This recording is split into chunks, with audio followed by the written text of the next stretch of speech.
Hello प्यारे बच्चों, कैसे हैं आप लोग? आई होप बहुत अच्छे होंगे और क्लासेस को एंजॉय कर रहे होंगे। उम्मीद है आप लोगों को क्लासेस बहुत अच्छा लग रहा होगा और हर रोज़ आप लोगों को कुछ नई बातें सीखने को मिल रही होंगी। बच्चा लोग डेली क्लास को अटेंड करें और हर पॉइंट को ध्यान से सुने। बहुत सारे कॉन्सेप्ट आपके क्लियर हो जाएंगे। अगर आपने अच्छे से पढ़ा है हिस्ट्री तब तो बहुत अच्छी बात है, रिविज़न हो जाएगा। और अगर नहीं पढ़ा है तो और भी अच्छी बात है, आपको सारी चीज़ें कन्फर्म हो जाएंगी। तो क्लास को देखें और बार बार रिवीजन करें और चीज़ों को जोड़ करके समझने का प्रयास करें, तो बहुत सारे पॉइंट आपके क्लियर हो जाएंगे। आज की आपकी क्लास जो है वो बहुत बड़ी नहीं होगी, लेकिन जो भी प्रश्न होंगे आपके बहुत ही अच्छे होंगे और मैं आप लोगों को पूरा टाइम दूंगी प्रश्न को समझने का और उत्तर देने का। तो चलिए बच्चा लोग, शुरुआत करेंगे आज की क्लास की शानदार प्रश्नों के साथ। और आज आपका पहला प्रश्न है, लॉर्ड डलहौजी की अधिग्रहण नीति के प्रमुख उद्देश्य क्या थे? कौन सा रीजन था जो लॉर्ड डलहौजी ने व्यपगत का सिद्धांत यानी कि अधिग्रहण की नीति को अपनाया था? पहला ऑप्शन है भारत में ब्रिटेन निर्मित वस्तुओं का निर्यात बढ़ाना।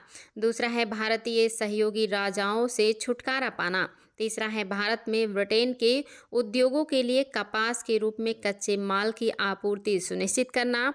और चौथा है कि उपयुक्त सभी बातें सही हैं। बताएं कि बच्चा लोग क्या रीज़न था जो डलहौजी ने भारत में व्यपगत का सिद्धांत यानी कि हड़प की नीति का जो है शुरुआत किया था।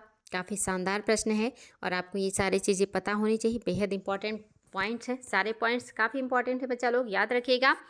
पहला बिल्कुल ही सही है कि भारत में ब्रिटेन निर्मित वस्तुओं का निर्यात बढ़ाना था। जितना ज़्यादा भारत पे पकड़ होगा उतने ही ज़्यादा बाहरी वस्तुओं को भारत के सभी क्षेत्रों में बेचा जा सकेगा, तो बिल्कुल सही है। दूसरा भी सही है, भारतीय सहयोगी राजाओं से छुटकारा पाना, क्योंकि जब लॉर्ड डलहौजी आ रहे हैं, आपको पता है कि ये आ रहे हैं 1800 लगभग 48 से लेकर के 56 तक इनका टाइम पीरियड है। और इस दरमियान जो है अब अंग्रेज इतना मजबूत हो चुके थे कि इन्हें बहुत ज़्यादा सहयोगी राजाओं की आवश्यकता नहीं रह गई थी। और अब ये चाहते थे कि ऐसे लोगों से पीछा छुड़ा लिया जाए और अपने स्थिति को मजबूत कर लिया जाए। और ऐसे लोग जो पल रहे हैं या जिनका सहारा लेना पड़ता है, अब उन सबको क्या कर दिया जाए, हटा दिया जाए रास्ते से। तो बिल्कुल छुटकारा पाना भी रीज़न था। और तीसरा भी बिल्कुल सही है कि भारत में ब्रिटेन के उद्योगों के लिए कपास के रूप में कच्चा माल की आपूर्ति सुनिश्चित करना, ये सारे रीजन जिम्मेदार है बच्चा लोग। इन सभी चीज़ों को ध्यान में रखते हुए लेकर के आए हैं लॉर्ड डलहौजी व्यपगत का या अधिग्रहण का नीति। नेक्स्ट देखिए बच्चा लोग, बहुत आसान प्रश्न है आज का। ब्रिटिश काल में किन प्रांतों को प्रेसिडेंसी कहा जाता था? किन प्रांतों को प्रेसिडेंसी कहा जाता था? पहला है बंगाल, दूसरा है मुंबई, तीसरा है मद्रास और चौथा है सभी। तो बताएंगे बच्चा लोग किन प्रांतों को प्रेसिडेंसी कहा जाता था? काफ़ी आसान है, आप सभी के लिए निश्चित तौर पे बता ही सकते हैं आप लोग कि तीन ही प्रेसिडेंसी थी और ये तीनों आपके कौन है? बंगाल, मुंबई और मद्रास। और अगर याद है तो फटाफट बताइएगा कि कौन सी ईयर में इन तीनों प्रेसिडेंसियों में विश्वविद्यालय बनाए गए थे? ईयर मैं आप लोगों को ऑप्शन में दे रही हूँ। 1800 जो है 56, 1856, 1756, 1935 और डी है कि नन। अब आपको बताना बच्चा लोग कि कब या कौन से जो है ईयर में इन तीनों प्रेसिडेंसियों में विश्वविद्यालय बनाने की बात की गई थी, ये चीज़ आपको बताना है। निश्चित तौर पे आप सभी को पता है शिक्षा का मैग्ना कार्टा आया था जो है डलहौजी के टाइम पीरियड में, और उसी की अनुशंसा पे 1856 में इन तीनों प्रेसिडेंसियों में विश्वविद्यालय बनाए गए थे। ये क्वेश्चन भी आया है, इसलिए याद रखिएगा। चलिए देखते हैं अगला क्वेश्चन। 19वीं सदी की प्रेसिडेंसी और प्रांतीय सरकारों के मध्य के संबंध में कौन सा कथन सही है? आपको बताना है प्रेसिडेंसी और प्रांतीय सरकार। आपने देखा तीन प्रेसिडेंसियां हैं निश्चित तौर पे, इसके अलावा जो भी होंगे वो सब प्रांतीय सरकार होंगे। तो उनके बीच के संबंध को आपको बताना है कि क्या बात सही है। पहला कह रहा है प्रांतीय सरकारों को प्रेसिडेंसियों की सरकारों से अधिक शक्ति प्राप्त थी, क्या ये बात सही है? दूसरा, प्रांतों का शासन गवर्नर जनरल द्वारा चलाया जाता था। अब आपको बताना है बच्चा लोग। और तीसरा कह रहा है कि दोनों बात सही है और चौथा कह रहा है कि कोई सही नहीं है। निश्चित तौर पे बेहद इंपॉर्टेंट प्रश्न है, अगर उतनी गूढ़ता से पढ़े हैं तो कर लेंगे सही, और अगर नहीं पढ़े हैं तो कोई बात नहीं, आज वो गूढ़ता आप लोगों को पता चल जाएगी। तो निश्चित तौर पे बच्चा लोग आप लोग बहुत अच्छे हैं और काफ़ी समझदार भी हैं। याद रखिएगा यहाँ पे लिखा हुआ ना कोई बात सही नहीं है। रीज़न क्या? क्योंकि प्रेसिडेंसी तीन है, बंगाल, और आपका मद्रास और मुंबई निश्चित तौर पे वो काफ़ी पावरफुल हैं, मजबूत हैं। तो सबसे ज़्यादा कौन है? सरकारों से जो प्रांतीय सरकार है वो प्रेसिडेंसियों की सरकार से अधिक शक्तिशाली नहीं है, बल्कि ये क्या है? कम शक्तिशाली है। प्रेसिडेंसी 3 ही है जो सबसे महत्वपूर्ण है, बाकी सब प्रांत है तो निश्चित तौर पे प्रेसिडेंसी मजबूत होगा। और आपका दूसरा क्यों गलत है? क्योंकि प्रांतों का शासन गवर्नर जनरल द्वारा चलाया जाता था। नहीं, प्रांतों का शासन इन प्रेसिडेंसियों के गवर्नर जनरल द्वारा नियुक्त उप गवर्नर जनरल या लेफ्टिनेंट गवर्नर जो होते थे वो लोग चलाते थे। याद रखिएगा, कौन चलाते थे? उप गवर्नर जनरल, या इनको आप लेफ्टिनेंट गवर्नर भी कह सकते हैं। ये देखते थे और इनकी सहायता जो है वो डिप्टी कमिश्नर करते थे। तो निश्चित तौर पे बच्चा लोग गवर्नर नहीं देख रहे हैं। गवर्नर मात्र तीनों प्रेसिडेंसियों में है, मद्रास, बंगाल और मुंबई के प्रेसिडेंसियों में गवर्नर है। और उन गवर्नरों को आपको पता है कि कौन कंट्रोल करता है? वायसराय करेगा या भारत का गवर्नर जनरल कंट्रोल करेगा? तो जो भारत का गवर्नर जनरल है उसके अंडर में ये सारे लोग काम करते हैं, यानी कि तीनों प्रेसिडेंसियों के गवर्नर काम करते हैं। और इन गवर्नर जनरलों के अंडर में जो प्रांत के हैं वो उप गवर्नर या डिप्टी गवर्नर काम करते हैं, जिनको तीनों प्रेसिडेंसियों के गवर्नर नियुक्त करेंगे। देखिए कितना बढ़िया है। ऊपर सबसे बड़ा समझ लीजिए राष्ट्रपति है, जिसको वायसराय कहा जाता है। उसके बाद उसके 3 गवर्नर जो तीनों प्रेसिडेंसियों में हैं, फिर उनके उप गवर्नर जो बाकी राज्यों में कंट्रोल कर रहे हैं। इस तरह से यही शासन व्यवस्था आज भी लागू है, आप सभी को पता है, आज भी ये सब चीज़ें चल रही हैं, इन्हीं का देन है सब। नेक्स्ट देखिए बच्चा लोग, व्यपगत के सिद्धांत के संदर्भ में कौन सा कथन है जो कि सही है? पहला है, इस सिद्धांत का उद्देश्य उन राज्यों में लोकतंत्र लागू करना था जिनके पास भविष्य में शासन करने के लिए जैविक उत्तराधिकारी नहीं थे। दूसरा कह रहा है, अवध इन नीतियों के तहत ब्रिटिश अधिकार में लिए जाने वाला प्रथम राज्य था। और तीसरा कह रहा है कि दोनों बातें सही हैं। और चौथा कह रहा है कि कोई बात सही नहीं है। अब बताएंगे बच्चा लोग, बहुत शानदार प्रश्न है और हर दिन आप लोगों को ऐसे ही शानदार प्रश्न मिलने वाले हैं। तो क्लासेस मिस नहीं करना है बच्चा लोग, टाइम निकाल के अपना कीमती समय बचाएं और इस समय ज़रूर क्लास में रहें। तो देखिए बच्चा लोग, क्या है जो कि आपका सही नहीं है? तो यहाँ पे लिखी हुई कोई बात सही नहीं है। क्यों सही नहीं है? क्योंकि अंग्रेज इतने अच्छे नहीं हैं। अगर वो इतने अच्छे होते तो इतना गलत काम नहीं करते। वो लोकतंत्र लाने के लिए ऐसा नहीं कर रहे हैं, बल्कि व्यपगत का सिद्धांत क्यों कर रहे हैं? क्योंकि वो अपना साम्राज्य विस्तार करना चाहते हैं, ज़्यादा से ज़्यादा क्षेत्र को अपने अंडर में लाना चाहते हैं, सभी के ऊपर अपना कंट्रोल करना चाहते हैं वो, और इसलिए लोकतंत्र नहीं लाना चाह रहे हैं। ये गलत बात है। और जैविक यानी कि जो उनका अपना खुद का बेटा ना हो, ये तो सही है। जिनके पास अपना खुद का बेटा नहीं है, ऐसे राज्यों को वो हड़पने का काम कर रहे थे, ये सही है। लेकिन वो लोकतंत्र लाना नहीं चाहते थे, इसलिए पहला गलत हो गया। दूसरा, आप सभी को पता है कि अवध नहीं था। सबसे पहले उन्होंने सतारा को अपना शिकार बनाया था, सतारा को शिकार बनाया था। और कब की घटना थी ये? आप सभी को पता है 1848 की घटना है, जब सबसे पहले सतारा को इन्होंने अपने साम्राज्य में व्यपगत के सिद्धांत के तहत मिला लिया था। इसलिए आपका पहला दूसरा दोनों गलत है बच्चा लोग, ध्यान दीजिएगा। ये पॉइंट्स आप लोगों को बिल्कुल लर्न हो जाए तो बहुत अच्छा है। नेक्स्ट देखिए, ये भी बहुत ही बेहतरीन प्रश्न है। सहायक संधि के संदर्भ में कौन सा कथन सही है? सहायक संधि के बारे में हम लोग काफ़ी कुछ डिस्कस कर चुके हैं निश्चित तौर पे, तो आप लोगों को इसमें गलती नहीं करना है। पहला देखिए, इस संधि की शर्तों के अनुसार भारतीय राज्यों को अपनी कंपनी द्वारा संरक्षित किया जाना था, लेकिन इसके लिए उन्हें सहायक सेना के लिए भुगतान भी करना पड़ता था, जिसे कंपनी द्वारा राज्यों की सुरक्षा के उद्देश्य से रखा जाता था। क्या ये बात सही है? दूसरा कह रहा है, यदि भारतीय शासकों द्वारा सहायक सेना के खर्च का भुगतान नहीं किया जाता था तो दंड स्वरूप उनके राज्य के एक निश्चित हिस्से को छीन लिया जाता था। तीसरा कह रहा है, 1801 में अवध के नवाब को अपने राज्य क्षेत्र का आधे से अधिक हिस्सा कंपनी को देना पड़ा, क्योंकि वह सहायक सेना का खर्च उठाने में विफल रहा। इसी तरह हैदराबाद को भी अपने राज्य क्षेत्र को सौंपने के लिए मजबूर किया गया था। और चौथा कह रहा है केवल एक सही है, और पांचवा कह रहा है कि सभी सही हैं। आप बताएंगे बच्चा लोग कि क्या है जो कि आपका सही हो जाएगा। निश्चित तौर पे आपका क्या है जो कि सही हो जाएगा। तो याद रखेंगे, यहाँ पे लिखी हुई सारी बातें सही हैं, यानी कि ऑप्शन नंबर 5 आपका करेक्ट है।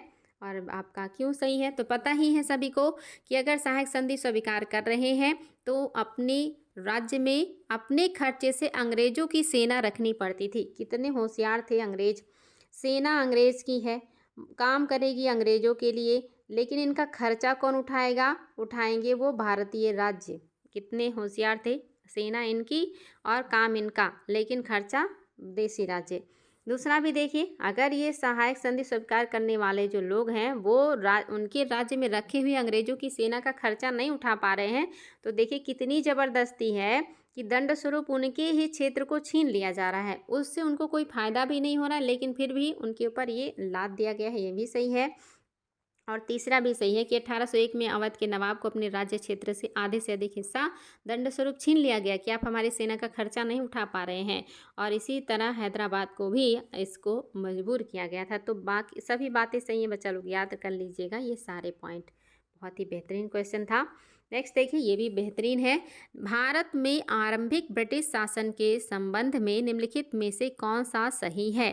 पहला है, रॉबर्ट क्लाइव ने जेम्स रेनेल को भारत का मानचित्र बनाने के लिए कहा था। क्या ये बात सही है कि क्लाइव ने रेनेल को भारत का मानचित्र बनाने को कहा? दूसरा है, भारत में ब्रिटिश विजय का एक बड़ा समर्थक रेनेल मानचित्र निर्माण को प्रभुत्व स्थापित करने की प्रक्रिया में महत्वपूर्ण मानता था। तीसरा है, भारत का पहला मानचित्र वर्ष 1782 में रेनेल द्वारा बनाया गया था। और चौथा है, केवल दूसरा सही है। और पांचवा है कि सभी सही हैं। आप बताएंगे बच्चा लोग कौन सा है जो कि सही है। हो सकता है आपके लिए नया हो, लेकिन ध्यान दीजिएगा, ये पॉइंट्स आपके लिए काफ़ी इंपॉर्टेंट है और इनको आपको याद रख लेना है, क्योंकि ये बार बार एग्जाम में पूछे जा सकते हैं। तो यहाँ पे लिखी हुई सारी बातें सही हैं बच्चा लोग। रॉबर्ट क्लाइव ने ही जेम्स रेनेल को भारत का मानचित्र बनाने के लिए कहा था। और क्यों कहा? क्योंकि भारत में ब्रिटिश विजय का एक बड़ा समर्थक रेनेल मानचित्र निर्माण का प्रभुत्व स्थापित करने की प्रक्रिया में महत्वपूर्ण मानता था कि मानचित्र होगा तभी ना भारत पर अधिकार करेंगे कि कहाँ से कहाँ तक भारत है और कहाँ से कहाँ तक हमारा अधिकार होना चाहिए। और तीसरा भी सही है कि ये मानचित्र 1782 में रेनेल द्वारा बनाया गया था।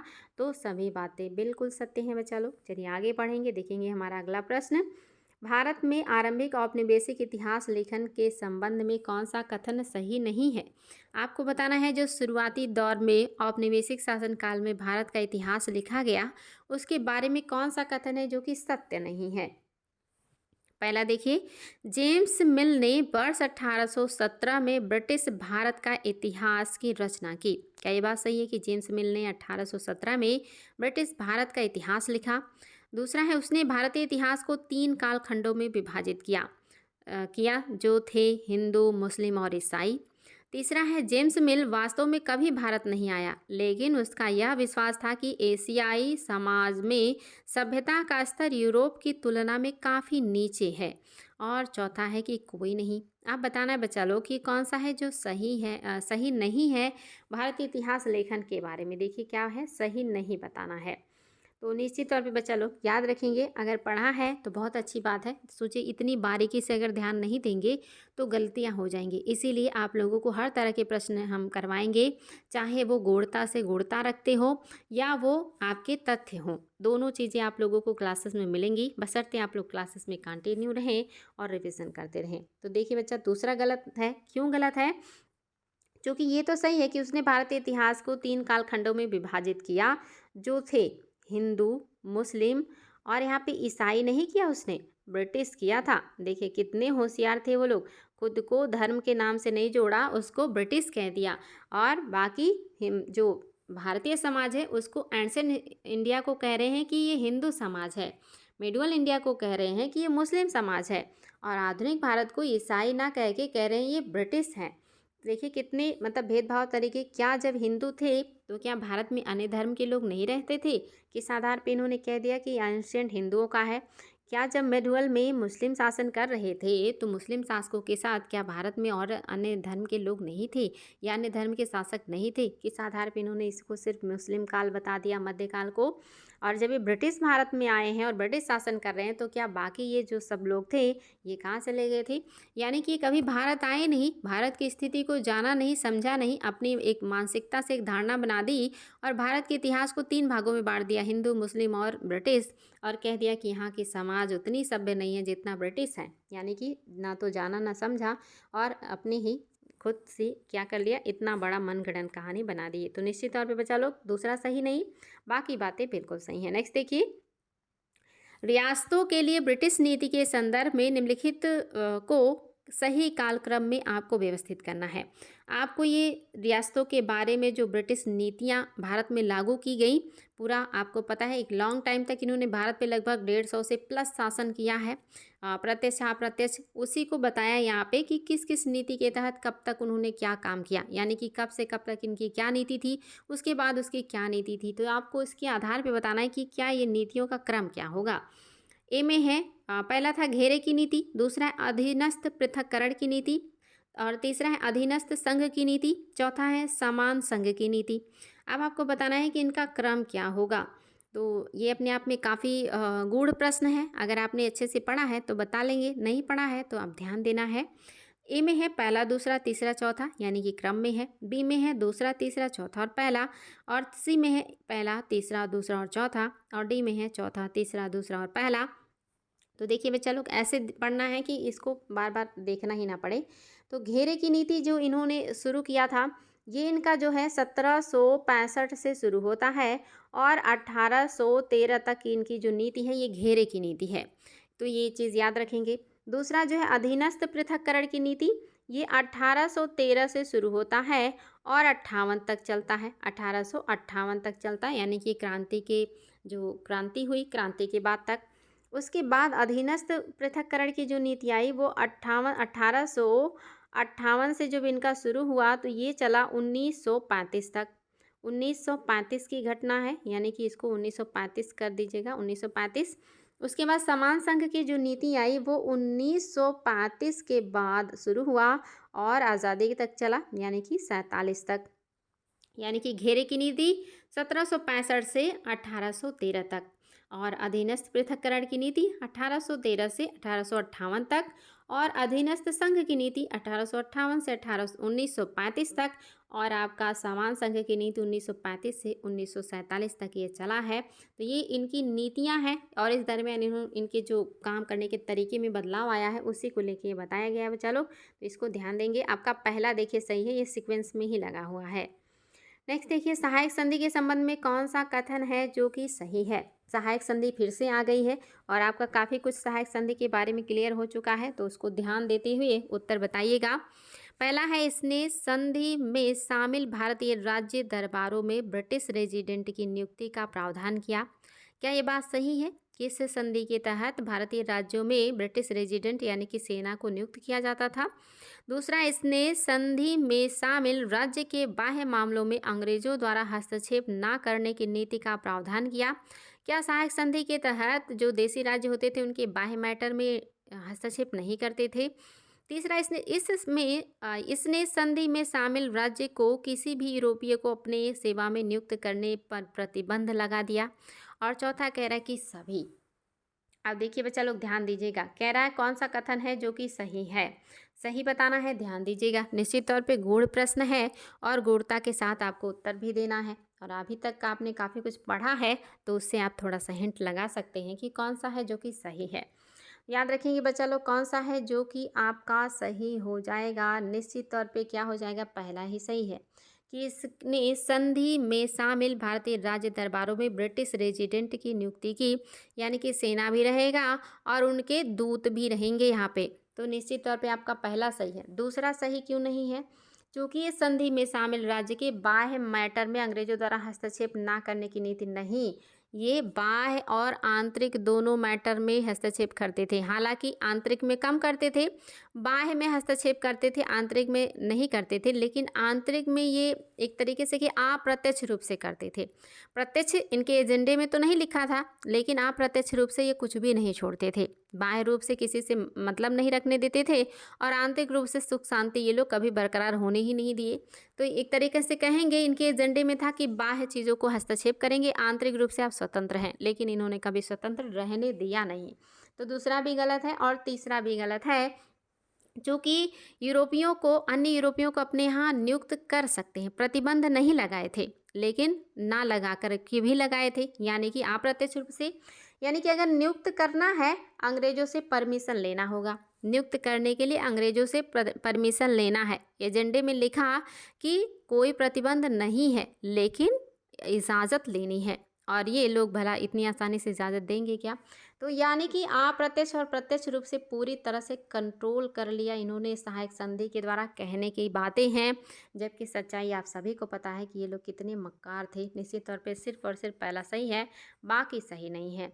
शायद ही दुनिया में इतने भी गिरे हुए और बेकार थिंकिंग के लोग होंगे जितना कि यूरोपीय कंट्रीज़ के लोग थे। पता नहीं कौन सी किताब और पढ़ के और कौन से संस्कार लेके ये लोग बड़े हुए थे, ईश्वर जाने। क्वेश्चन देखिए बच्चा लोग, व्यपगत का सिद्धांत के संदर्भ में कौन सा कथन गलत है? व्यपगत के सिद्धांत के संदर्भ में कौन सा कथन गलत है, आपको ये बताना है। पहला है, इसे फ्रांसीसी गवर्नर डुप्ले द्वारा पेश किया गया था। दूसरा कह रहा है यह भारतीय राज्यों के उत्तराधिकार की समस्याओं से संबंधित है।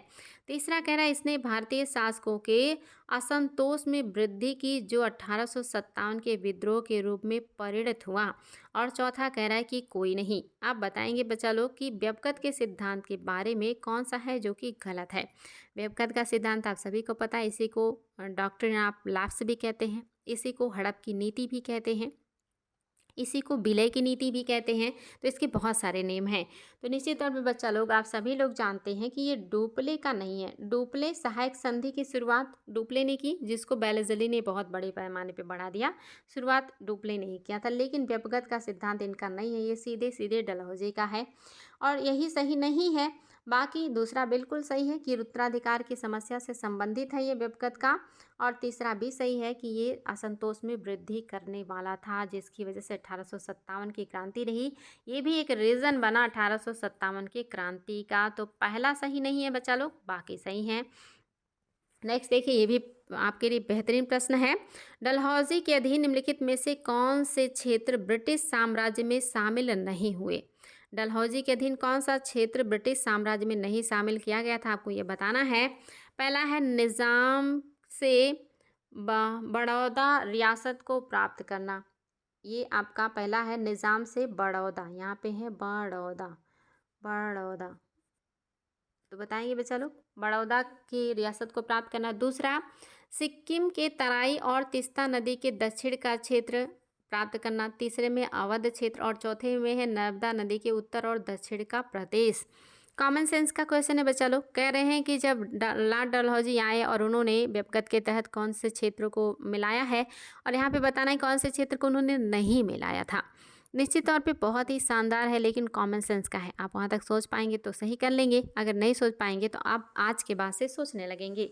आपका चौथा सही नहीं है बच्चा लोग, क्योंकि नर्मदा नदी के उत्तर और दक्षिण का जो प्रदेश है ये अंग्रेजों के अधीन पहले से ही आ चुका है। आंग्ल मराठा युद्ध आपने देखा 1816 में, तीसरा आंग्ल मराठा युद्ध हुआ जो कि 19 तक चला, 1816 से 19। और इस दरमियान अंग्रेजों ने मराठों को पूरी तरह से कुचल डाला। और मराठा ही तो पूरा नर्मदा के आसपास के क्षेत्र में थे, दक्कन का क्षेत्र, सब महाराष्ट्र का क्षेत्र, सब कुछ इनके पास था। इन क्षेत्रों को इन्होंने क्या कर लिया, पहले ही अपने अधिकार में कर लिया है। तो निश्चित तौर पे नर्मदा के आसपास के क्षेत्र तो इनके अंडर में थे ही, तो इसको अंडर में लाने की आवश्यकता ही नहीं थी। तो यही आपका शामिल नहीं है। बाकी ये सारे शामिल किए गए हैं। डलहौजी के टाइम पीरियड में अलग अलग तरीके का इल्ज़ाम लगा के अपनी मतलब कोशिशों के द्वारा। तो आई होप क्लियर हो गया होगा कि चौथा नहीं है और क्यों नहीं है। ये क्वेश्चन भी देखिए बढ़िया है। क्वेश्चन है, वर्ड थोड़ा सा खतरनाक है, ध्यान दीजिएगा। पश्चाद गमन और संकेंद्रण की नीति निम्नलिखित में से किस वायसराय द्वारा अपनाया गया? पहला है लीटन, दूसरा है कर्जन, तीसरा है ऑकलैंड और चौथा है लॉर्ड जॉन लॉरेंस। बताएंगे बच्चा लोग कौन है? इसमें आपका क्या उत्तर होगा? पश्चात गमन का मतलब क्या होता है, पहले ये देख लीजिए। इसका मतलब होता है कि जो उत्तर पश्चिम क्षेत्र के जो कबीलाई राज्य हैं, कबीले के रूप में जो हैं कबीलाई राज्य जो थे, क्षेत्र थे, इन सब को अपने ब्रिटिश साम्राज्य में मिलाना और उत्तर पश्चिम की सीमाओं का निर्धारण करना, इसी को कहा गया है पश्चात गमन और संकेंद्रण की नीति। और ये लाया गया था कर्जन के द्वारा। ऑप्शन नंबर 2 आपका बिल्कुल सही है। नेक्स्ट देखिए बच्चा लोग, आंग्ल मराठा युद्ध के संबंध में कौन सा कथन सही नहीं है? आपको ये बताना है आंग्ल मराठा युद्ध के बारे में कौन सी बात है जो सत्य नहीं है। पहला है, मराठों के उत्तराधिकार की लड़ाई में अंग्रेजों को उनके आंतरिक मामले में हस्तक्षेप का मौका मिला। दूसरा कह रहा है 1802 में बसीन की संधि के तहत पेशवा ने अंग्रेजों की सहायक संधि स्वीकार कर ली। तीसरा कह रहा है तृतीय आंग्ल मराठा युद्ध में मराठों की जीत हुई। और चौथा कह रहा है कि कोई नहीं, यानी कि सभी सही हैं। आप बताएंगे बच्चा लोग कौन सा है जो सही नहीं है। और आप लोगों को अब तक के 2-3 दिन के क्लास में ये चीज़ें तो क्लियर हो ही चुकी हैं कि क्यों मराठा युद्ध हुआ था और उसका परिणाम क्या हुआ था। तो निश्चित तौर पे उत्तर सही आएगा आप लोगों का। हालांकि अब आप लोग धीरे धीरे बहुत समझदार हो गए हैं, क्योंकि अब लगता है कि आप लोग यूपीएससी के स्टूडेंट हैं। बड़े बड़े क्वेश्चन से डरते नहीं आप लोग और उसकी बारीकियों को समझने का प्रयास करते हैं। ये प्रोग्रेस आप लोगों के अंदर देखकर बहुत खुशी होती है कि अब आप लोग भागते नहीं हैं बल्कि उसका सामना करते हैं और उन बारीकियों को पकड़ने का प्रयास करते हैं। ऐसे ही अगर लगे रहेंगे निश्चित तौर पे एक दिन आप लोगों को बहुत अच्छा जानकारी होगा बच्चा लोग। तो आपका तीसरा सही नहीं है, कोई डाउट है ही नहीं इसमें। चूँकि तृतीय आंग्ल मराठा युद्ध के बाद तो मराठों को पूरी तरह से कुचल डाला अंग्रेजों ने। ये जीते कहाँ, ये तो हारे।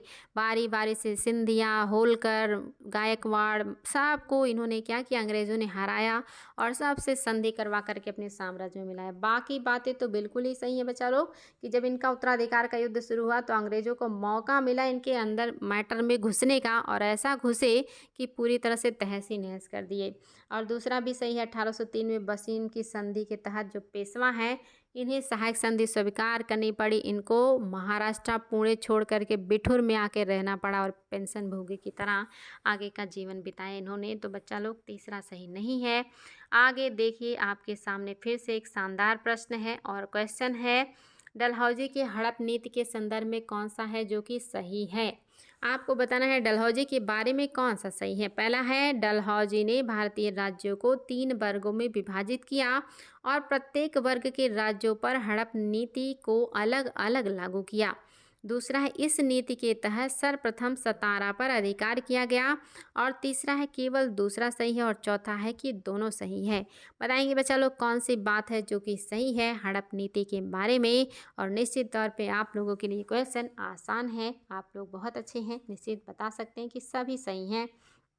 पहला क्यों सही है, क्योंकि डलहौजी ने 3 भागों में बांटा था। जो उन्होंने हड़प नीति लागू की थी सभी राज्यों पे एक तरह का लागू नहीं किया था, 3 तरह से इन्होंने बांट करके तीनों पे 3 नीतियाँ अपनाई थी। पहले पे इन्होंने क्या किया, पहला वो राज्य जो अंग्रेजों की सहायता से बने थे, जो अंग्रेजों की मदद से बने थे, जो अंग्रेजों पर निर्भर थे, वो पहले नंबर में आते थे। जिनके ऊपर पूरी तरह से कंट्रोल करते थे अंग्रेज और इनके यहाँ हर निर्णय अंग्रेजों की जो है सम्मति से होता था। अंग्रेज इस पे पूरी तरह से कंट्रोल किए थे। दूसरा जो अंग्रेजों की सहायक हैं, मदद करते हैं लेकिन बहुत पूरी तरह से निर्भर नहीं है।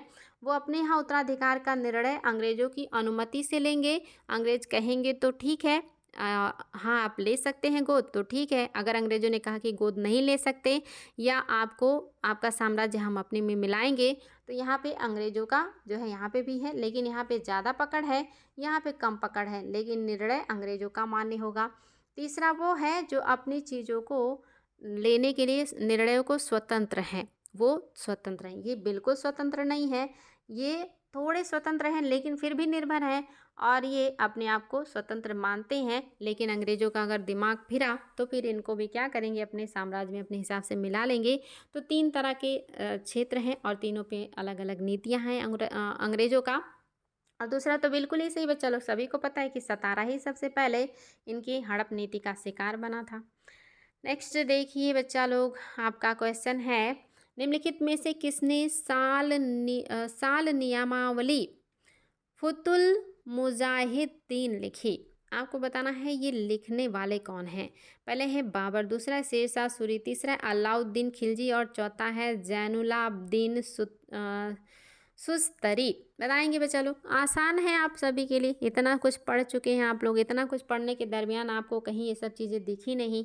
निश्चित तौर पे आपका क्या हो जाएगा, ऑप्शन नंबर 4 बिल्कुल सही हो जाएगा। बाबर, शेरशाह सूरी, खिलजी, इनके बारे में ये सब बातें नहीं हैं।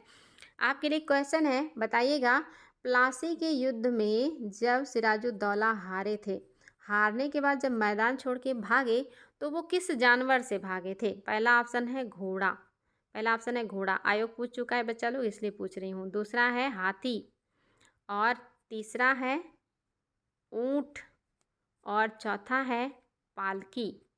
पालकी मतलब समझते हैं डोली। अब आप बताएंगे, 4 ऑप्शन आपके पास है। प्लासी के युद्ध में हारे जब वो मैदान से भागे थे, कल हमने बात किया था ना कि वो भाग करके जो है मुर्शिदाबाद गए थे और वहाँ पे जो है उनकी हत्या कर दी गई थी मीरन के द्वारा। तो वो भागे तो किस जानवर से भागे थे या किस चीज़ से भागे थे? घोड़ा, हाथी, ऊँट और पालकी। यहाँ थोड़ा आप लोग कन्फ्यूज़ होंगे, लेकिन आयोग है, आयोग का क्या कर सकते हैं, जो उत्तर मानेगा उसी को मानना पड़ेगा। आप लोग वहाँ तक शायद सोच पाएँगे या नहीं। जो भी हो आप लोग जान लीजिए बच्चा लोग, ऊँट होगा। आप सोच रहे होंगे पश्चिम बंगाल में ऊँट का क्या काम, रेगिस्तान तो है नहीं, लेकिन आयोग ने ऊँट ही सही किया है कि ये ऊँट से भागे थे, तो इसलिए आप इसको याद रखिएगा, ऊँट। नेक्स्ट देखिए, सहायक संधि में शामिल राज्यों के संदर्भ में कौन सा कथन सही नहीं है? आपको बताना है सहायक संधि में शामिल राज्यों के संदर्भ में कौन सा कथन सही नहीं है। पहला है, अंग्रेज अपने सहयोगियों को केवल बाहरी खतरों से बचाने के लिए उत्तरदायी होंगे। दूसरा कह रहा है, सहयोगी केवल अंग्रेजों की अनुमति से युद्ध में संलग्न हो सकते थे। तीसरा कह रहा है, सर्वप्रथम हैदराबाद के निज़ाम ने इस गठबंधन को स्वीकार किया। और चौथा कह रहा है कि कोई नहीं। अब बताएंगे बच्चा लोग कौन सा जो सही नहीं है। अब यहाँ पे आप देखेंगे प्रत्यक्ष और अप्रत्यक्ष वाला दिमाग लगाएंगे तो आपको समझ में आ जाएगा कि कौन सा है जो सही नहीं है। और थोड़ा सा विचारणीय प्रश्न है, लेकिन बता सकते हैं कि आपका पहला सही नहीं है, क्योंकि अंग्रेज सहयोगियों के केवल केवल शब्द जो लग जाता है तब वहाँ पे थोड़ा सा खटकना चाहिए दिमाग। बाहरी खतरों से बचाएंगे, ये तो सही है, लेकिन आंतरिक अगर विद्रोह हो गया, अंदर अगर जनता ने विद्रोह कर दिया और कोई खतरा हो गया, तब भी ये मदद करेंगे। यानी कि बाहरी अगर उनका विदेश नीति है तो उसमें हस्तक्षेप करेंगे, उनकी आंतरिक नीतियों में हस्तक्षेप नहीं करेंगे, लेकिन अगर बाह्य आक्रमण हुआ तो हस्तक्षेप करेंगे, उनकी सुरक्षा करेंगे। और अगर आंतरिक विद्रोह हुआ तब भी सुरक्षा करेंगे, क्योंकि यहाँ खतरा आ गया है ना, निर्णय नहीं आया है बल्कि खतरा आया है। तो आंतरिक निर्णय में हस्तक्षेप नहीं करेंगे ऐसा वो कहते हैं, लेकिन वो करते नहीं। और अगर खतरा आता है आक्रमण का, चाहे वो आंतरिक विद्रोह या बाहरी, तो दोनों में हस्तक्षेप करेंगे। इसलिए आपका पहला सही नहीं है। दूसरा बिल्कुल सही है कि सहयोगी केवल अंग्रेज की अनुमति से ही युद्ध में संलग्न हो सकते हैं। किसी की मदद करना चाहते हैं या किसी को जवाब देना चाहते हैं तो उसके लिए भी इजाज़त लेना होगा। और सर्वप्रथम हैदराबाद के निज़ाम ने ही इसको स्वीकार किया था, ये तो आप सभी को पता है। तो देखिए बच्चा लोग, पहला सही नहीं है, बाकी बातें बिल्कुल सही हैं। और आपका अगला क्वेश्चन देखिए, यानडबू की संधि के संबंध में कौन सा कथन सही नहीं है? हमने कल के क्लास में पढ़ा था, यानडबू की संधि बर्मा के साथ हुआ था और किसने किया था, किसके टाइम पीरियड में हुआ था, अगर याद है तो बता दीजिए। और आपको बताना कौन सा सही नहीं है यानडबू के संधि के बारे में। निश्चित तौर पे बेहतरीन प्रश्न है। पहला है, इसने बर्मा को युद्ध का हर्जाना भरने और असम, कछार व जयंतिया पर उसके दावे के परित्याग करने को विवश किया। क्या ये बात सही है कि बर्मा इस युद्ध में हारा और उसको हर्जाना भरने के लिए भी विवश किया गया, और साथ ही असम, कछार और जयंतिया का जो क्षेत्र है उसको छोड़ना पड़ा। दूसरा, बर्मा ने नागालैंड को स्वतंत्र राज्य के रूप में मान्यता प्रदान करी। और तीसरा, इसने अंग्रेजों को बर्मा की अधिकांश तटरेखा को अधिग्रहित करने और भावी क्षेत्र विस्तार के लिए बर्मा में एक सुदृढ़ आधार बनाने की अनुमति दी। और चौथा है कि सभी। आप बताएंगे बच्चा लोग कौन सा जो सही नहीं है? सही नहीं है पूछा है, और सभी सही नहीं है ऐसा तो हो ही नहीं सकता। तो आपका जो है ये तो होगा ही नहीं। और इन तीनों में आपका कौन सा नहीं है? तो ये दूसरा नहीं है। यहाँ पे नागालैंड की जगह अगर आप मणिपुर कर देते हैं तो पूरा का पूरा स्टेटमेंट बिल्कुल सही है। यानी कि इस युद्ध से बर्मा को हर्जाना भी देना पड़ा और असम, कछार और जयंतिया जैसे क्षेत्रों को छोड़ना भी पड़ा अंग्रेजों के लिए। और बर्मा को, मणिपुर को स्वतंत्र राज्य की मान्यता भी देनी पड़ी। उसका क्षेत्र क्या हो गया? छोटा हो गया। और अंग्रेजों को इससे बर्मा का अधिकांश जो तटीय क्षेत्र है उसको हड़पने का मौका मिल गया और आगे चल कर के बर्मा के क्षेत्र में सुदृढ़ आधार बनाने का भी मौका मिला बच्चा लोग। तो दूसरा सही नहीं, बाकी बातें बिल्कुल सही हैं। देखिए अगला क्वेश्चन, और ये भी बहुत ही बेहतरीन है और आपके लिए काफ़ी आसान है। ये सब चीज़ें आई थिंक आप लोगों ने पढ़ा है। क्वेश्चन है, गवर्नर जनरल लॉर्ड डलहौजी ने व्यक्तिगत सिद्धांत के तहत कई दूसरी राज्यों का ब्रिटिश भारत में विलय कर दिया। इस संदर्भ में निम्नलिखित राज्यों को उनके अधिग्रहण के सही कालानुक्रम में सजाइए। पहला है जैतपुर, दूसरा है झांसी, तीसरा है उदयपुर और चौथा है नागपुर। अब आपको इनका क्रम बताना है बच्चा लोग। हड़पने का क्रम क्या है? ये क्वेश्चन बहुत ही ज़्यादा पूछा जाने वाला प्रश्न है। हड़पने का क्रम, जब भी कोई चीज़ क्रम से होता है ना तो वो क्रम बहुत आता है। तो बताएंगे, पहले में है, ए में है पहला तीसरा दूसरा चौथा, बी में है तीसरा पहला दूसरा चौथा, सी में है दूसरा पहला चौथा तीसरा, डी में है पहला दूसरा तीसरा चौथा। तो चलिए मैं आपको ईयर बता दे रही हूँ। जैतपुर हो या ऑब्लिक संभल हो, संभल, अगर जैतपुर और संभलपुर दिया है तो ये टाइम पीरियड है आपका 1800, यहाँ पे होगा 1849 होगा बच्चा लोग, 49 होगा। झांसी का जो विलय हुआ था ये हुआ था 1854 में। उदयपुर का जो हुआ था ये हुआ था 1852 में हुआ था बच्चा लोग, याद रखिएगा 52 में। नागपुर का जो हुआ है ये हुआ है 1855 में। इस तरह से आप देख लीजिए क्या हो जाएगा आपका। सबसे पहले कौन सा आएगा? सबसे पहले तो जैतपुर ही हो जाएगा क्योंकि जैतपुर और संबलपुर है। उसके बाद आपका हो जाएगा उदयपुर 52, यानी कि तीसरा, पहला और तीसरा, फिर दूसरा और चौथा, यानी कि पहला ऑप्शन बिल्कुल सही है। इसके अलावा अगर आपका इसके बाद जो होता है 1856 में, आप सभी को पता है वो कौन सा था? वो था अवध, लेकिन उसको कुशासन के आधार पे लगाया गया था। और 49 के पहले जो था वो था सतारा। सतारा को कब किया गया था? 1848। सबसे पहले सतारा 1848, उसके बाद जैतपुर या संभलपुर दोनों 1849, उसके बाद आपका होगा उदयपुर 1852, उसके बाद झांसी 1854, उसके बाद नागपुर 1855। हालांकि कहीं कहीं झांसी आपको 53 भी मिल जाएगा और ये आपका 54 भी मिल जाएगा, तो ये क्रम याद रखिएगा। और आपका ये अवध जो है ये 56, तो ये भी ध्यान दीजिएगा बच्चा लोग, आपका ये क्रम बिल्कुल याद होना चाहिए आपको, कई बार एग्जाम में पूछा गया है। चलिए आगे बढ़ेंगे, देखेंगे अगला क्वेश्चन। लॉर्ड डलहौजी ने व्यवगत सिद्धांत के तहत देशी राज्यों के विलय की नीति को अपनाया। इस सिद्धांत के तहत निम्न में से किया गया था, यानी कि इस सिद्धांत में से किस राज्य का जो है विलय किया गया था ये आपको बताना है। व्यपगत सिद्धांत के तहत देशी राज्यों के विलय की नीति को अपनाया, सिद्धांत के तहत, अच्छा नहीं किया गया, यही होता है। देखते देखते दिमाग, आंखें कभी कभी काम नहीं करती। नहीं हुआ, नहीं हुआ बच्चा, ये ध्यान देना है, क्योंकि मैं सोच रही थी हुआ में तो कई हो जाएंगे, तो नहीं हुआ होगा। तो बताना है बघाट, सिक्किम एवं पेगू, दूसरा है उदयपुर, तीसरा है नागपुर। और आपको पता है कि नहीं हुआ है, ये बताना है। निश्चित तौर पे कोई एक ही नहीं हुआ होगा, क्योंकि हुआ है तो उसमें आपका कंफर्म ही है कि उदयपुर और नागपुर, तो अभी मैंने बताया कि ये तो हुए ही हैं, इसमें कोई डाउट ही नहीं है। तो कौन सा नहीं है? तो ये देखेंगे बच्चा लोग, आपका सिक्किम और पेगू, ये आपका लॉर्ड डलहौजी के व्यपगत के सिद्धांत के तहत इनका विलय नहीं किया गया है, इनका विलय दूसरे सिद्धांत के तहत किया गया है। सिक्किम और पेगू, इसमें ऑप्शन सही नहीं है। नेक्स्ट देखिए, कौन सा सही सुमेलित नहीं है? कौन सा है जो सही सुमेलित नहीं है बच्चा लोग? ये भी बहुत इंपॉर्टेंट है, बार बार एग्जाम में पूछा जाता है। देखिए इसका क्रम भी पूछता है कि कब कौन सी चीज़ें लागू हुई, और साथ ही ईयर भी पूछता है, तो दोनों बातें ध्यान दीजिएगा। पहला है भारतीय शस्त्र अधिनियम, क्या ये 1878 की घटना है? दूसरा है शाही पद अधिनियम, क्या ये 1876 की घटना है?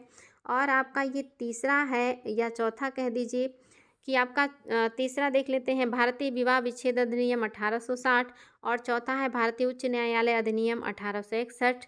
अब बताएं कि बच्चा लोग कौन सा है जो सही सुमेलित नहीं है। आपके सामने 4 ऑप्शन है और इसमें से कोई एक है जो कि सही सुमेलित नहीं है, और फटाफट बता दीजिए, बेहद इंपॉर्टेंट है, इससे आपको क्रम भी क्लियर हो गया है। तो आपका जो ऑप्शन नंबर 3 है ये सही नहीं है, क्योंकि 1860 नहीं है, बल्कि ये 1869 की घटना है। आपका 1869 है, तो ये भी देखिए, आपके सामने क्रम भी याद रहेगा। शाही पद अधिनियम, जब महारानी विक्टोरिया को यहाँ पे कैसरिय हिंद की उपाधि दी थी लॉर्ड लिटन ने। ये दोनों पीरियड किसका है? लिटन का है। काफ़ी विवादित वायसराय रहे हैं।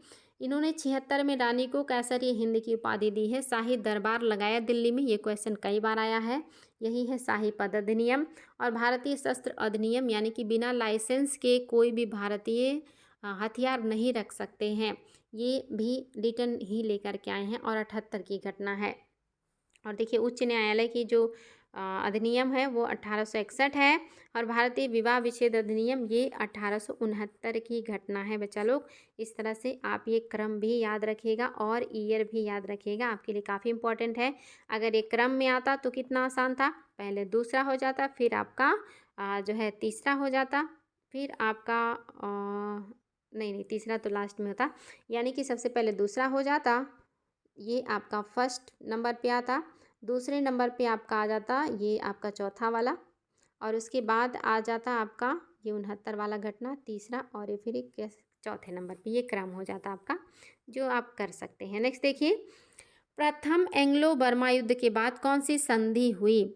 प्रथम जो आंग्ल बर्मा युद्ध हुआ है इसमें कौन सी संधि हुई है? पहला है अराकान संधि, दूसरा है टेंसीरिम संधि, तीसरा है रंगून संधि और चौथा है यांडबू की संधि। तो निश्चित ही बच्चा लोग इसमें आप लोगों को कोई समस्या नहीं होगा, इसको हम लोग 2-3 बार पढ़ चुके हैं। यांडबू की संधि ही हुई थी 1824 से लेकर के 26 के दरमियान की घटना है ये, और इस युद्ध में यांडबू की संधि के द्वारा ये युद्ध समाप्त हुआ था। नेक्स्ट देखिए बच्चा लोग, स्वाभाविक वारिस के ना होने पर भी डॉक्ट्रिन ऑफ लैप्स के अधीन किस रियासत राज्य को विलय नहीं किया गया? इसमें कौन सा ऐसा राज्य है जिसके पास अपना खुद का बच्चा नहीं था लेकिन फिर भी उसके राज्य को नहीं हड़पा गया? मैंने आपसे कहा ना 3 तरह के राज्य थे, एक पे पूरा अंग्रेजों का कंट्रोल था, वो बिल्कुल जैसा चाहते वैसा करते, दूसरे पे अंग्रेजों की अनुमति के साथ ही काम हो सकता था, और तीसरे में वो राज्यों को स्वतंत्रता मिली हुई थी, यानी कि अंग्रेजों ने उनको स्वतंत्रता दिया है। और किसको देंगे? जो अंग्रेजों के चाटुकार होंगे निश्चित तौर पे। इसमें से कौन है जिसको छूट मिल गई थी? तो याद रखिएगा बच्चा लोग, सतारा, करौली, पुडुकई और बड़ौदा। तो सभी को पता है सतारा तो होगा नहीं, और आपका जो है वो कौन सा है? फिलहाल औसम जान लीजिए, दूसरा ही सही है। करौली को ही इसके तहत हड़पा नहीं गया था, भले ही उसके पास उत्तराधिकारी नहीं था फिर भी उसको हड़प के तहत नहीं हड़पा गया है। और ये देखिए ये क्वेश्चन तो सबको रट गया होगा, डलहौजी ने सबसे पहले किसको अपने व्यपगत के सिद्धांत के तहत शिकार बनाया? अब तो आप लोगों को पूरा का पूरा क्रम ही पता चल गया है कि कौन हो जाएगा। निश्चित ही सभी को पता है कि सतारा है 1848 में, और आपका संबलपुर 1849 में, और आपका झांसी 1853 में, और उसके बाद नागपुर 54 में, और उसके बाद अवध 1856 में। इस तरह से आपका जो है ये सही क्रम हो जाएगा बच्चा लोग। चलिए देखिए अगला क्वेश्चन, बॉम्बे, मद्रास और कोलकाता में उच्च न्यायालयों की स्थापना कब हुई थी? इन तीनों प्रेसिडेंसियों में उच्च न्यायालयों की स्थापना कब हुई है ये बताना है आपको। 1861, 1851, 1871 या 1881? आसान है, इसके पहले ही हमने, अगर आपको ध्यान है तो हमने पढ़ा है कि 1861 के अधिनियम के तहत उच्च न्यायालय की स्थापना किया गया है। तो निश्चित तौर पे बच्चा लोग क्या हो गया है? ऑप्शन नंबर आपका फर्स्ट बिल्कुल सही है। इसलिए पढ़ते हुए बिल्कुल आँख दिमाग सब कुछ ओपन रखना है, एक्टिव रखना है, कंसंट्रेट रहना है, तब आपको बहुत सारी चीज़ें आसानी से क्लियर हो जाएंगी। और आज का ये लास्ट क्वेश्चन है बच्चा लोग। आज प्रश्नों की संख्या कम है लेकिन आपके प्रश्न बहुत ही अच्छे थे। देखिए क्वेश्चन है, किसने ईस्ट इंडिया कंपनी के बारे में यह टिप्पणी की थी कि कंपनी एक असंगति है परंतु यह उस व्यवस्था का भाग नहीं है जहां सब कुछ ही असंगत है? तो बताएंगे बच्चा लोग। पहला है हेस्टिंग, दूसरा है टीवी मैकाले, तीसरा है लॉर्ड क्लाइव और चौथा है हेनरी डुडांस। बताएंगे इसमें से किसने ये बात कही कि ईस्ट इंडिया कंपनी के बारे में यह टिप्पणी की है कि कंपनी एक असंगति है परंतु यह उस व्यवस्था का भाग नहीं है जहां सब कुछ ही असंगत हो। याद रखेंगे ये कौन कह सकता है, और अपने आप में बेहतरीन है ये, निश्चित तौर पे याद रखिएगा। ऑप्शन नंबर आपका जो 2 है टीवी मैकाले, इन्होंने ही कहा है ये बात। आपके लिए क्वेश्चन है बच्चा लोग, बताइएगा, आपको बताना है एक अस्पा और दूसरा है आपका 2 अस्पा, 2 अस्पा, दो अस्पा। और तीसरा है सिंह अस्पा, सिंह अस्पा। आप सभी को पता है ये घोड़े से जुड़ा हुआ है, एक अस्पा, दो अस्पा और सिंह अस्पा। आप सभी को पता है ये घोड़े से है, सवार से है। तो आप मुझे बताएंगे कि इसके तहत सैनिकों के पास कितने घोड़े होते थे। एक सैनिक के पास सिंह अस्पा के तहत कितने घोड़े होते थे, जो है सैनिक के पास एक अस्पा के तहत कितने घोड़े होते थे, और एक सैनिक के पास दो अस्पा के तहत कितने घोड़े होते थे, ये आप लोग मुझे बताइए। और साथ ही ये बताइए कि ये जो व्यवस्था है एक अस्पा, दो अस्पा और सिंह अस्पा का, ये किस मुगल शासक ने शुरू किया था। ये मध्यकालीन भारत के इतिहास का है, लेकिन मैं देखना चाह रही हूँ आपको याद है या नहीं। अगर याद है तो कमेंट कीजिए, अभी भी कर सकते हैं। और अगर नहीं याद है तो कमेंट बॉक्स में कर सकते हैं। बच्चा लोग सर्च कीजिएगा, आप लोगों को अगर नहीं याद है तो सर्च करके फिर उत्तर दीजिएगा। और खूब अच्छे से पढ़ाई कीजिए बच्चा लोग, और मेहनत कीजिए, और अपनी चीज़ों को रिवीजन भी करते रहिएगा। और आज के लिए इतना ही, फिर हम लोग मिलेंगे अगले दिन ऐसे ही शानदार सेशन के साथ, और कल के क्वेश्चन और ज़्यादा रहेंगे। आप लोग बिल्कुल कमर कसे रहिए, तैयार रहिए अपने बेहतरीन सेशन के लिए और सीखने के लिए। Thank you so much.